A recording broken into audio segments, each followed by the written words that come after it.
BRS party నేతల మధ్య అంతర్గత పోరు ముదిరి ఒకరిపై ఒకరు మాటలతో యుద్ధం చేసుకునే పరిస్థితికి వస్తుందని ముఖ్యమంత్రి రేవంత్ రెడ్డి సంచలన వ్యాఖ్యలు చేశారు. బీఆర్ఎస్ ఒక కాలగర్భంలో కలిసిపోతుందన్న పార్టీ అని తెలిపారు. అవినీతి సొమ్ము పంపకాల విషయంలోనే ఆ పార్టీలో కుమ్ములాట్లుంటున్నాయని తెలిపారు. తనపై ఎమ్మెల్సీ కవిత చేసిన వ్యాఖ్యలకు రేవంత్ రెడ్డి తీవ్ర స్థాయిలో బదులిచ్చారు. మహబూబ్ నగర్ జిల్లా మూసాపేట్ మండలం వేములలో ఎస్జీడీ ఫార్మా 2వ యూనిట్ను ప్రారంభించిన అనంతరం ఏర్పాటు చేసిన సభలో ఆయన ప్రసంగించారు. ఇటు హరీష్ రావు, సంతోష్ రావుల వెనుక తాను ఉన్నానంటూ కవిత చేసిన ఆరోపణలను సీఎం ప్రస్తావించారు. ప్రజలు తిరస్కరించిన వారి వెనుక నేనెందుకుంటానంటూ ప్రశ్నలు సంధించారు. నాకంత సమయం లేదు, మీ కుటుంబ గొడవల్లో మమ్మల్ని లాగకండి అంటూ ఆయన స్పష్టం చేశారు. తాను నాయకుడినని, తాను ముందుంటానే కానీ వెనుక ఉండనని అన్నారు. ద్వారా సంపాదించిన డబ్బును పంచుకోవడంలో తలెత్తిన విభేదాలే వారి మధ్య ఘర్షణలకు తావవుతున్నాయని ఆరోపించారు.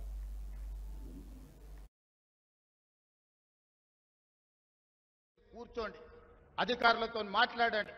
నేను అధికారులకు, ముఖ్యంగా కలెక్టర్లకు సూచన చేస్తున్నా, పరిశ్రమలు పెట్టాలంటే భూమి కావాలి. ఎక్కడెక్కడ భూమి అందుబాటులో ఉందో ఆ భూముల యొక్క అందుబాటును నాకు పంపించండి. ఏ పరిశ్రమ వచ్చినా మొట్టమొదట పాలమూరు జిల్లాలోనే పెట్టేటందుకు నేను వాటిని పంపిస్తాను. కుర్చీలో కూర్చున్నది మీ వాడు, మీ సోదరుడు. ఏ వచ్చినా మొదటి ముద్ద పాలమూరు జిల్లాకే పెడతాను. ఇది నా బాధ్యత, నా నైతిక ధర్మము.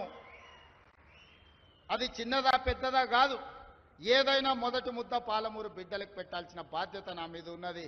ఎవరు ఏమనుకున్నా అన్ని పాలమూరు జిల్లాకే తీసుకెళ్తున్నాడని మా మంత్రివర్గంలో మిగతా మంత్రులు అనుకున్నా పర్వాలేదు, ఖచ్చితంగా మన జిల్లాకే తెచ్చుకుంటాం. ఇవాళ మనం ఉన్నాం కాబట్టి 2 మంత్రులు, చైర్మన్లు ఇవాళ స్పోర్ట్స్కి కానీ ఇతర వాటికి మన జిల్లా నుంచి పొలిటికల్ రిప్రజెంటేషన్ దక్కింది. అందుకే మిత్రులారా, ఈ మంచి అవకాశాన్ని సద్వినియోగం చేసుకుందాం. ఇప్పుడు రాజకీయాల కోసమో ఇతర కారణాల చేత అభివృద్ధిని అడ్డుకుంటే మనకు మనమే మరణ శాసనం రాసుకున్న వాళ్ళం అయితము. రాజకీయాలు వస్తూ ఉంటాయి, పోతూ ఉంటాయి, చూస్తూనే ఉండరు కదా. ఒకప్పుడు ఏ పార్టీని బతకనియేమో, ఎవరు రాజకీయం కాదు కదా, నిద్రలో కూడా శాసనసభ్యులు అవుతామన్న ఆలోచన చెయ్యొద్దు అని ఆనాడు అక్రమ కేసులు పెట్టి ఎంతమందిని జైళ్ళకు పంపించారు. ఇవాళ వాళ్ళే తన్నుకొని చేస్తున్నారు.